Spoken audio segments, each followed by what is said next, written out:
जो पहला एक सपना था, बहुत बड़ा सपना साहब का था, जो पहला बहुजन अखबार निकालने का, एक अपना मीडिया निकालने का। जैसा हम सब अभी देख रहे हैं कि जो वर्तमान मीडिया है उसको गोदी मीडिया कहा जाता है, वो पहले ही भाग गए थे क्योंकि वो उनकी रैलीज़ को वैसे भी कवर नहीं करते थे। वो समझ गए थे कि ये लोग हम बहुत मनुवादी हैं और इस तरीके से हमें केवल अपना एक अखबार अगर हम शुरू कर ले जाएं तो हम एक बहुत तबके तक अपनी बातें, अपनी विचारधारा का संचार कर सकते हैं। और इसी उद्देश्य से साहब कांसीराम ने 30 अप्रैल 1984 यानी 30 मार्च 1984 को बहुजन टाइम्स नाम का एक दैनिक अखबार निकालने का प्लान किया कि उस दिन इसका हम उद्घाटन करेंगे। जय भीम, नवोदय साथियों।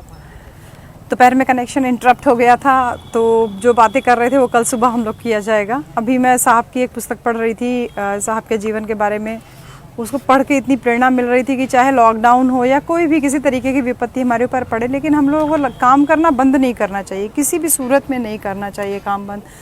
तो साहब के जीवन का वो एक छोटा सा डिस्क्रिप्शन है, वो मैं आपसे शेयर करूंगी। और ये जानिए आप कि किस तरीके से हमारे युवा बच्चे केवल चमचा बन करके रह जा रहे हैं। साहब का नाम भले ले रहे हैं, लेकिन वो कभी भी साहब के मिशन, मूवमेंट और उनकी मेहनत को कभी नहीं परख पाएंगे, जान पाएंगे। नहीं तो उनको केवल नेता बनने का चस्का लगा हुआ है, वो कभी कार्यकर्ता बन करके रहना नहीं चाहते। और जो कार्यकर्ता नहीं बन सकता वो कभी भी नेता नहीं बन सकता। साहब का जो पहला एक सपना था, बहुत बड़ा सपना साहब का था, जो पहला बहुजन अखबार निकालने का, एक अपना मीडिया निकालने का। जैसा हम सब अभी देख रहे हैं कि जो वर्तमान मीडिया है उसको गोदी मीडिया कहा जाता है और तमाम तरीके का नाम उसको दिए जा रहे हैं। तो इस प्रकार से मान्यवर साहब इस खतरे को पहले ही भाप गए थे क्योंकि वो उनकी रैलीज़ को वैसे भी कवर नहीं करते थे। वो समझ गए थे कि ये लोग हम बहुत मनुवादी हैं और इस तरीके से हमें केवल अपना एक अखबार अगर हम शुरू कर ले जाएं तो हम एक बहुत तबके तक अपनी बातें, अपनी विचारधारा का संचार कर सकते हैं। और इसी उद्देश्य से साहब कांसीराम ने 30 अप्रैल 1984 यानी 30 मार्च 1984 को बहुजन टाइम्स नाम का एक दैनिक अखबार निकालने का प्लान किया कि उस दिन इसका हम उद्घाटन करेंगे। 14 अप्रैल 1984 को मान्यवर कांशीराम साहब ने बहुजन समाज पार्टी का गठन किया और 30 मार्च को मान्यवर साहब का सपना था बहुजन टाइम्स नाम के अखबार को निकालने का। और उसके लिए मान्यवर साहब बिल्कुल दिन रात एक किए हुए थे। और ये अखबार नागपुर से प्रकाशित होना था प्रथम बार। और नागपुर में जो जिन्होंने जिम्मेदारी ली थी उनका नाम था माननीय भीमराव वैद्य जी। संपादन की जिम्मेदारी आपने ही ली और मान्यवर साहब बराबर इनके टच में रहते थे और रोज़ आना फ़ोन करके इनसे बात करते थे और पूछते थे कि क्या क्या डेवलपमेंट चल रहा है बराबर से। और जो भीमराव जी थे, भीमराव वैद्य जी, उन्होंने पूरा उसका लेआउट बनाया, प्रिंटिंग का सब कुछ, सारा काम देख रहे थे। मान्यवर साहब इस बात को मानते थे कि ये हमारे बहुजन समाज, बहुजन मिशन को आगे बढ़ाने में एक बहुत बड़ा सहायक हो सकता है, एक बहुत बड़ा साधन हो सकता है ये अखबार। तो प्रकाशन को केवल 5 दिन रह गए थे तो मान्यवर कांशीराम साहब नागपुर आ गए। और नागपुर आ करके और वहाँ पे प्रकाशन होना था और उसका समारोह भी होना था, तो दूर दराज से लोग भी पहुँच चुके थे। और साहब जैसे वहाँ पहुँचे और जैसे ही पहुँचे तुरंत ही कार्यकर्ताओं की उन्होंने बैठक ली, बिल्कुल आराम नहीं किए, तुरंत कार्यकर्ताओं की बैठक ली और जो प्रकाशन समारोह होना था उसका पूरा जायज़ा लिया और कार्यकर्ताओं से कहा कि हमें समय से पहले इस अखबार को प्रिंट करना है। तो मनुवादी शक्तियाँ कोई भी व्यवस्था निर्माण कर सकती हैं हमको रोकने से, इसलिए हमको परिश्रम करने में कोई भी कसर नहीं छोड़नी है। मैं आज से यहीं रहूँगा 5 दिन तक और लगातार अखबार की जो भी डेवलपमेंट है, जो अखबार की प्रिंटिंग में जो भी प्रोग्रेस हो रही है, उसमें जो भी काम हो रहा है वो सब मैं अपनी निगरानी में स्वयं देखूंगा। सारे कार्यकर्ता बहुत दंग रह गए कि अभी इतनी दूर से आए हैं, थक के आए हैं और एकदम आराम नहीं किए और तुरंत वो मीटिंग लेने पे आ गए। तो साहब ऐसे नेता तो थे नहीं कि एक जगह बैठ करके हुक्म दे, हाँ तुम ये करो, तुम ये करो, तुम ये करो, जैसा आजकल बहुत सारे नेता लोग और बहुत सारे चमचा लोगों को आप देख रहे हैं, ऐसा तो था नहीं। सब बहुत साहब के पहुंच जाने से कार्यकर्ताओं में भी बहुत ऊर्जा का संचार हुआ, वो सब भी फटाफट सब काम में लग गए।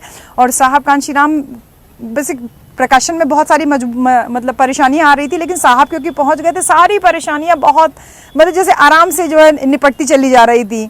और कामठी रोड में प्रेस थी, उसी प्रेस में उसका प्रकाशन होना था और साहब वहां पे आ गए और जब से मतलब पूरे टाइम वहीं पर मौजूद रहे, एक पल के लिए भी वहां से हिले नहीं। 8-8, 10-10 घंटे खड़े होकर के वो प्रेस में स्वयं जो है काम का पूरा मुआयना करते थे। और जब लोग उनको विश्राम करने के लिए कहते थे तो बस कुर्सी एक पड़ी रहती थी वहाँ पे, उसी कुर्सी पे बैठ के बस आधा घंटा ऐसे बस आंख मूंद के थोड़ा सा आराम कर लेते थे और उसके बाद फिर वापस काम करने लगते थे। अरे भाई कामकाज सही चल रहा है ना, सब कुछ सही चल रहा है ना? कार्यकर्ता हाँ साहब सब कुछ चल रहा है, आप एकदम आराम कीजिए। पूरा सम्मान करते थे साहब। और सुबह से शाम तक उनकी पूरी दौड़ धूप ऐसे ही रहती थी। वो ना विश्राम करते थे और ना कार्यकर्ताओं को करने देते थे। तो उनकी ऊर्जा से वैसे ही कार्यकर्ता लोग बहुत एनर्जेटिक फील करते थे। काम की व्यवस्था में दिन कैसे बीत जाता था पता ही नहीं चलता था। इस तरीके से 4 दिन बीत गए और 4 दिन साहब कांशीराम प्रेस में ही मौजूद रहे। न खाने पीने की चिंता और ना ही उन्होंने कोई आराम करने की चिंता की। और फिर नया उत्साह नई चेतना के साथ में जो है थोड़ा बहुत आराम करते थे और फिर वो काम में लग जाते थे। प्रकाशन के लिए केवल 1 दिन बचा था और दूसरे दिन सुबह 9 बजे प्रकाशन समारोह जो था वो संपन्न होना था। वह दिन और रात सभी लोगों के लिए बहुत महत्वपूर्ण थे क्योंकि बहुजन समाज का पहला अखबार निकलना था। अब केवल अखबार की प्रिंटिंग बाकी थी। उस समय आज के जैसी आधुनिक मशीनरीज वगैरह नहीं थी। खीले जोड़ जोड़ करके कंपोजिंग किया जाता था और फिर धीमे धीमे चलने वाले ट्रेडल मशीन पे प्रिंटिंग किया जाता था। कंपोजिंग का काम पूरा हो चुका था, प्रिंटिंग का काम अभी बाकी था और सुबह 10 बजे करीब प्रिंटिंग का काम चालू हुआ। 1 सेकंड भी हमें विश्राम करने की फुर्सत नहीं दी साहब कांशीराम ने, जिन्होंने इस लेख को लिखा है। काम बिल्कुल युद्ध स्तर पे जारी रहा। साहब कांशीराम के जैसा निर्देश दिया था, सब लोगों ने अपना अपना जिम्मेदारी संभाली। किसी ने स्वागत की जिम्मेदारी, किसी ने पानी पिलाने की जिम्मेदारी, किसी ने टेंट की जिम्मेदारी, सब अपनी अपनी जिम्मेदारी पे लगे हुए थे। अगला दिन भी पूरा जो है वो मतलब दिन का पूरा समय ढल चुका था। दोपहर में शाम हो रही थी और पूरा अखबार काफ़ी गति से जो है प्रिंट हो रहा था। और जब पहला अखबार छपा, जब पहला अखबार की उन्होंने प्रति देखी तो उनकी एकदम भावुक हो गए, उनकी आंखें एकदम नम हो गई और उनका जैसे लग रहा था कि कितना बरसों का सपना है जो आज पूरा हो रहा था। अपनी आंखों के सामने साहब अपना एक पहला जो अखबार देख रहे थे और बार बार संपादन के बीच में वो वैद्य जी से बात भी करते रहते थे। रात के 2 बज चुके थे। कार्यक्रम की सभी तैयारियां हो चुकी थी। अखबार का एक साइड पन्ना छप रहा था, दूसरी साइड छपना बाकी था। सभी कार्यकर्ता आराम करने के लिए चले गए थे क्योंकि सबको कार्यक्रम के लिए सुबह आना था। प्रेस में प्रिंटर्स के लोगों के साथ मान्यवर कांशीराम के साथ में वैद्य जी भी, यानी जो संपादक था वो उपस्थित था, मान्यवर साहब थे और जो प्रिंटिंग में जो लोग लगे थे वो लोग थे। रात के 2 बजे वैद्य जी ने कहा, साहब आप भी विश्राम कर लीजिए, काम तो हो चुका है, सुबह 10 बजे प्रकाशन के लिए तैयार होकर आ जाइएगा। अरे अरे भाई, अभी अखबार का दूसरा पन्ना छापना तो बाकी है, अभी तो एक ही तरफ अखबार छपा है, उसकी छपाई शुरू कर दो, फिर आराम करेंगे। साहब ने कहा। रात के 2 बज चुके थे और बहुजन टाइम्स के पहले पन्ने की छपाई पूरी हो चुकी थी। 3:30 बजे रात में दूसरे पन्ने की छपाई शुरू हुई। 10-15 अंक छपने के बाद अखबार उठा करके साहब कांशीराम ने उसका निरीक्षण किया। अब पूरी तरीके से अखबार साहब कांशीराम के हाथों में था। खुशी की झलक उनके चेहरे पे दिखाई दे रही थी, उनकी आंखों से आंसू आने लगी। उनके सारा थकान जो थी वो मिट गई। उन्होंने कहा, चलो अब मैं विश्राम कर सकता हूँ, भले थकान मिट गई मेरी, लेकिन मैं अब थोड़ा आराम कर सकता हूँ क्योंकि सुबह हमें तैयारी करनी है। अब आराम करने के लिए प्रिंटिंग प्रेस जो थी अंदर, उस प्रेस के अंदर तो कहीं जगह थी नहीं लेटने की और ना इतना मौका ही मिलता था अंदर कोई, जो इतना बड़ा प्रेस था। तो कचरा, कागज का ढेर, ये सब जो सामान सब बिखरा हुआ था चारों तरफ। फिर साहब ने ही पहल करते हुए कहा कि बाहर प्रेस के बाहर गिट्टियों का ढेर पड़ा हुआ है, चलो वहीं जाके विश्राम कर लेते हैं। बाहर हवा भी बहुत अच्छी चल रही है और मौसम भी बहुत सुहाना है। कामठी रोड के पास में ही सड़क के किनारे जो जैसे निर्माण के लिए लोग गिट्टी डाल देते हैं, वैसे गिट्टी का ढेर पड़ा था। वैद्य जी और साहब निश्चित होकर के उसी रोड़ी के ढेर पे, गिट्टी के ढेर पर लेट गए। 5 दिनों से नींद नहीं ली थी, काम के जोश में विश्राम की भी फुर्सत नहीं मिली, लेकिन अब मंजिल बिल्कुल सामने थी।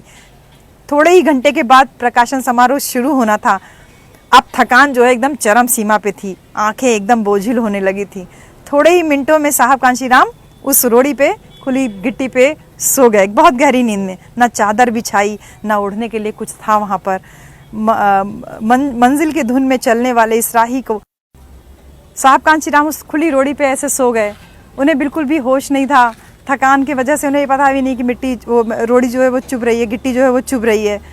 जमीन का बिछौना था, आसमान की चादर थी, ना साहब ने कुछ बिछाया था, ना वहाँ ओढ़ने के लिए कुछ था। सुबह 5 बजे बाकी कार्यकर्ता जब तैयार होकर के प्रेस की तरफ आए तो साहब देखे एकदम बेखबर, साहब और वैद्य जी एकदम बेखबर रोड़ी पे एकदम वैसे ही सो रहे थे जो गिट्टी पर।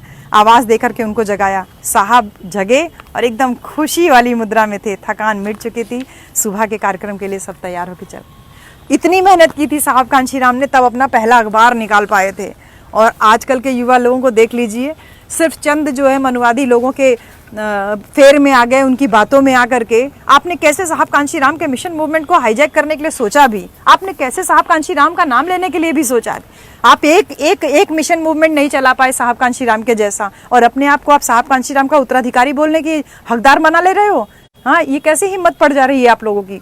कभी साहब कांशीराम के जीवन को पढ़िए, तब बहुजन समाज के जो युवा बच्चे हैं उनको दिग्भ्रमित करने का प्रयास कीजिए। मेरा सभी युवा बच्चों से अनुरोध है कि साहब कांशीराम के जीवन का एक एक पन्ना आपके जीवन में इतना ऊर्जा भर देगा, आपको फिर से साहब कांशीराम के संगठन को मजबूत करने के लिए तैयार कर देगा कि आपको मेरे जैसे क्या किसी की भी ज़रूरत नहीं पड़ेगी, आप स्वयं से ही तैयार हो जाओगे। तो रोज़ाना कोई ना कोई एक बात लेकर के मैं आप लोगों के सामने ज़रूर मौजूद रहूंगी। कल फिर सुबह 10 बजे के आसपास मुलाकात होगी। सभी को जय भीम, नमो बुद्धाय, जय संविधान।